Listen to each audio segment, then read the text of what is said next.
r/AskReddit. People who move to a different state or region. What's one cultural thing that caught you by surprise?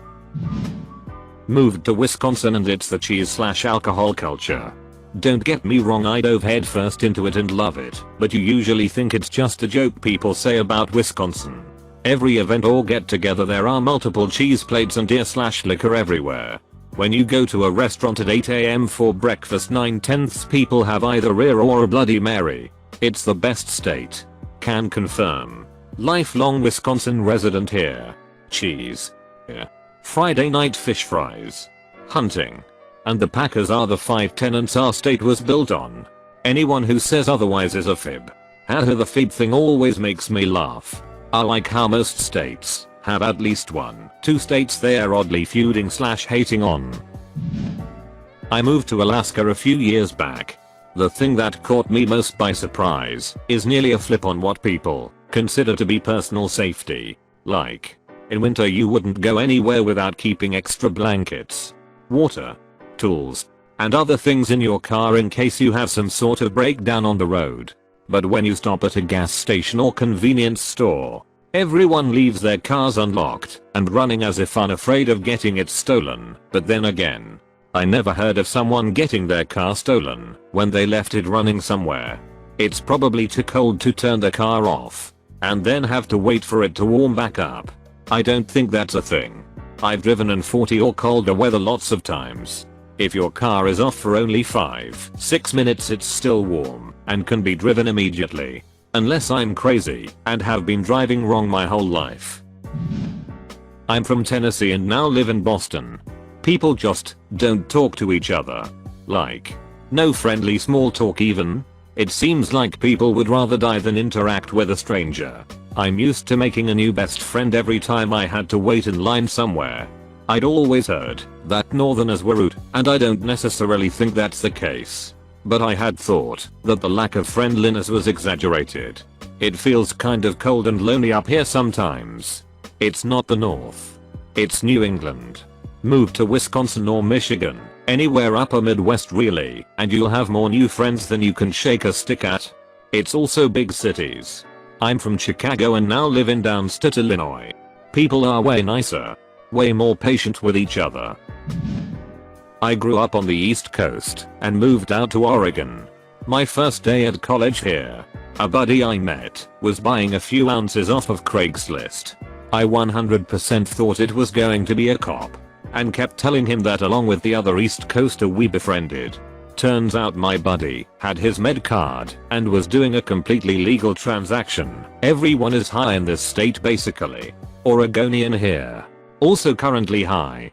So yeah, you're not wrong. I moved to the Philippines when I was 5.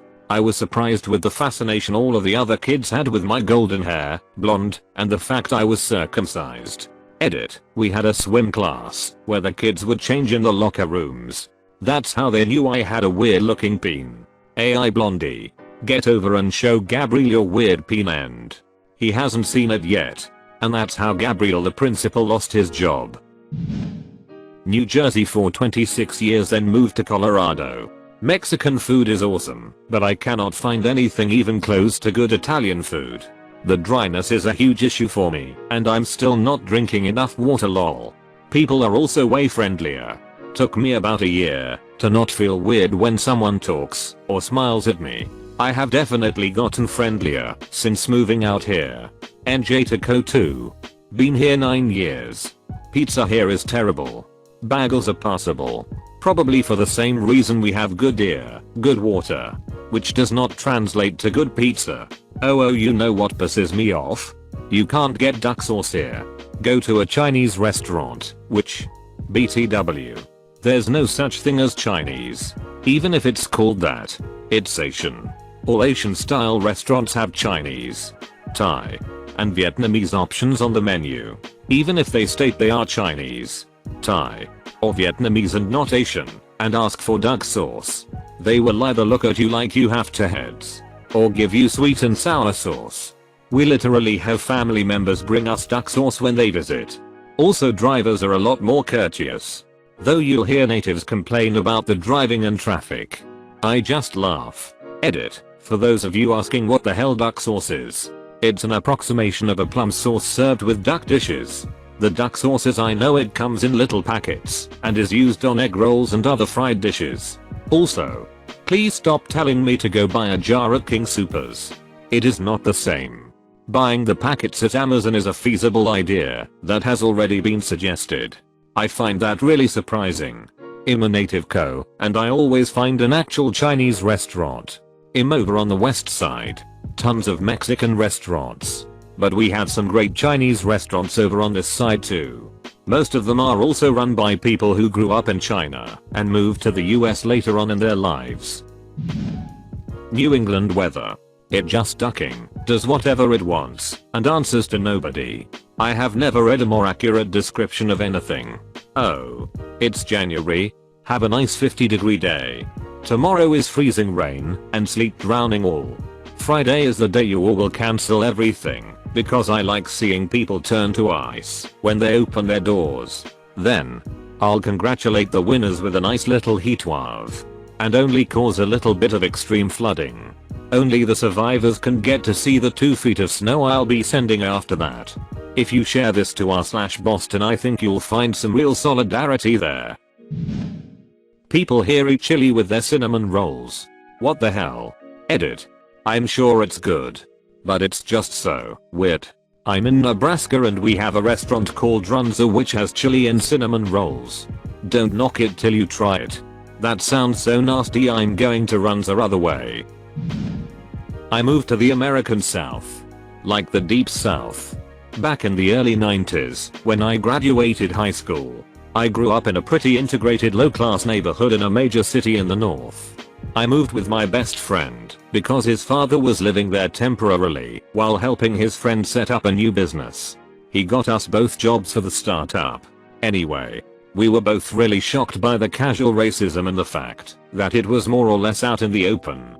What shocked us even more was when we met some black dudes and were partying with them, and the conversation came around to this very subject of what 2 northern white boys found weird about the South. When we both said all the racism without even thinking about it for a second, they all freaked out.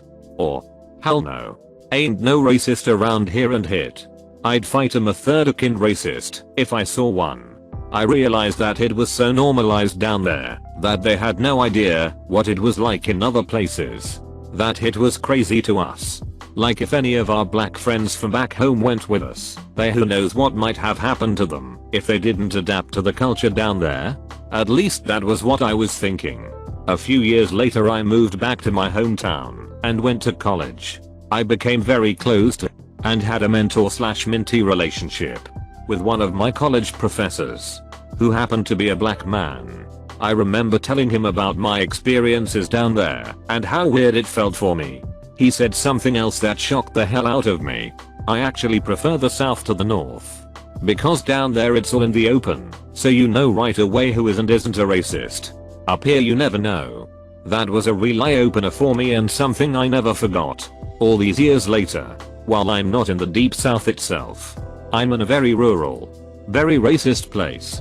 There are about 8,400 minorities of all type combined in the county.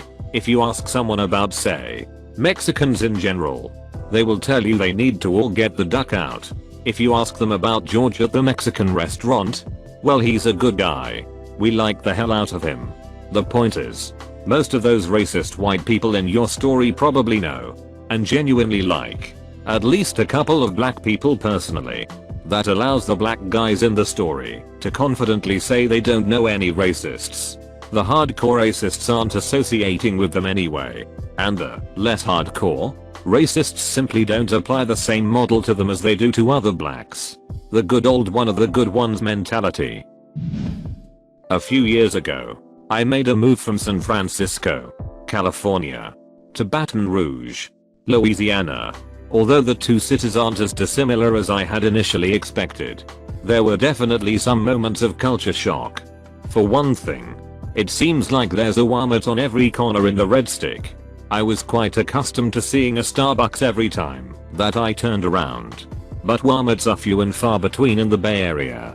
After my arrival in Louisiana, I discovered that the convenience of shopping at a Walmart doesn't manifest as a result of their product selection or prices, but rather because you'll probably wind up walking into one by accident if you don't watch where you're going.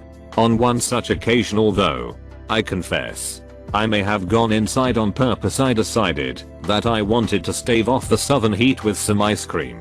Immediately upon entering the frozen foods aisle, I was stopped dead in my tracks at the sight of the most unbelievably obese woman I'd seen in recent memory. Watching her move was like witnessing an unruly mass of chocolate pudding in its struggle to escape from a bright pink sweatsuit.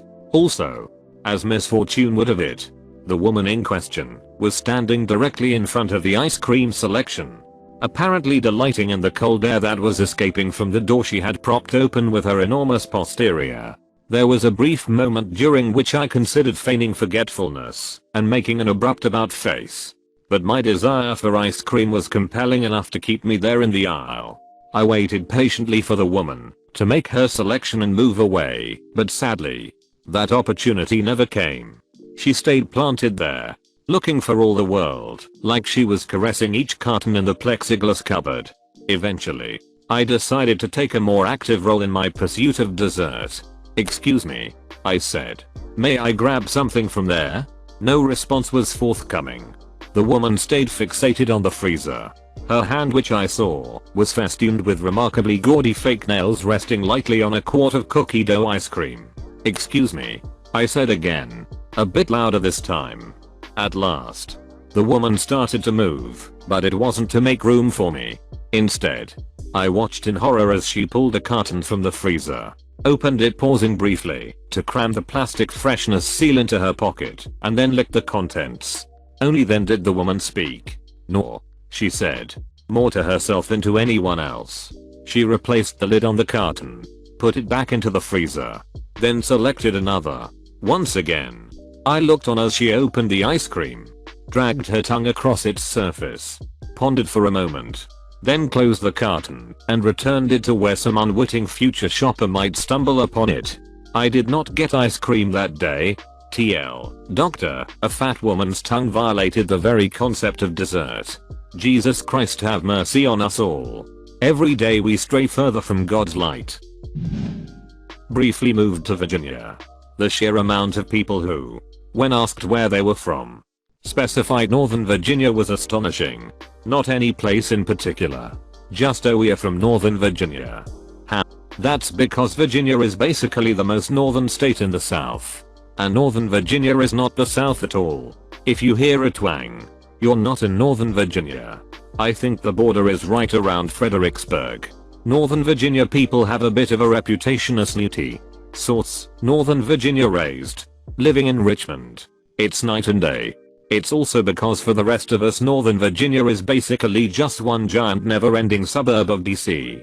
Seriously, you drive through 3 separate towns and not even realize it. Everything just looks the same. And the traffic is miserable everywhere. So for those of us who live in the rest of Virginia, we don't really care where in Nova you're from, cause if it's not Fredericksburg or Arlington, I honestly have no idea where it is. You just have to say Nova, and we get it. That Missouri sucks. Holy hell. No part of life prepared me for how much, how deep, and how hard Missouri sucks. I moved from New Orleans to Columbia, MO, in 2009, and I could not get out of the state fast enough. Some of the most racist, angry people I've ever met are from there. I guess we both know my father-in-law.